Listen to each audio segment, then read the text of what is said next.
అన్ని మతస్థులు చూడదగిన వీడియో. ఫస్ట్ ఈ ప్రశ్న వినండి. క్రైస్తవులకు దేశభక్తి ఉందా? క్రైస్తవులకు దేశభక్తి ఉందా అని అడుగుతున్నారా? ఒక్కసారి ప్రవీణ్ పగడాల గారు చెప్పే సమాధానం వినండి. మనం ఏం చేశాం ఈ దేశానికి అని ప్రశ్నించే వారికి ఈ మాట చెప్పండి. కుష్ఠరోగుల కోసం నువ్వు ఎప్పుడైనా నీ ఇల్లు తెరిచావా? కుష్ఠరోగుల కోసం ఇల్లొద్దు నీళ్లు ఇచ్చావా? ఒక్క చెంబు. నా పెద్దలు వాళ్ళ కోసం జీవితాలు సమర్పించారు. నా పెద్దలు వాళ్ళ పుండ్లు కడిగారు. నా పెద్దలు వాళ్ళకు కట్లు కట్టారు.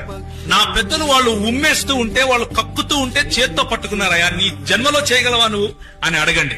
క్రీస్తు ప్రేమకున్నటువంటి శక్తి నిర్మించారు ఎవరైనా ఈ దేశాన్ని అని అంటే అది మనం. దేవునికి స్తోత్రం కలుగుతుంది. ఈ దేశానికి ఎవరైనా పునాదులు వేశారు సమానత్వం పట్ల అని అంటే అది మనం.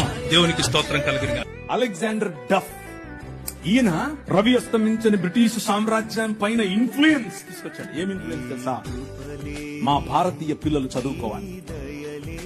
పిల్లన్నారు, ఎందుకు? మాకు అవసరం లేదు, ఈ పాశ్చాత్య విద్యతో మేమేం చేస్తాం, మేము మంత్రాలు చదువుతాం. ఆయన అన్నాడు, మంత్రాలకు చింతకాయలు నైరాలతా హై.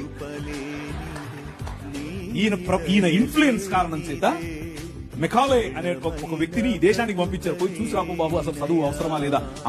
ఆయన ఇచ్చినటువంటి నివేదిక, ఎస్ అందరూ చదవాలి. అలెగ్జాండర్ డఫ్ నీ కోసం కొన్ని వందల సంవత్సరాల క్రితం నీ పిల్లల కోసం ఆలోచించాడు. ఎలా కట్టాం ఈ దేశాన్ని తెలుసా? దూరదృష్టి.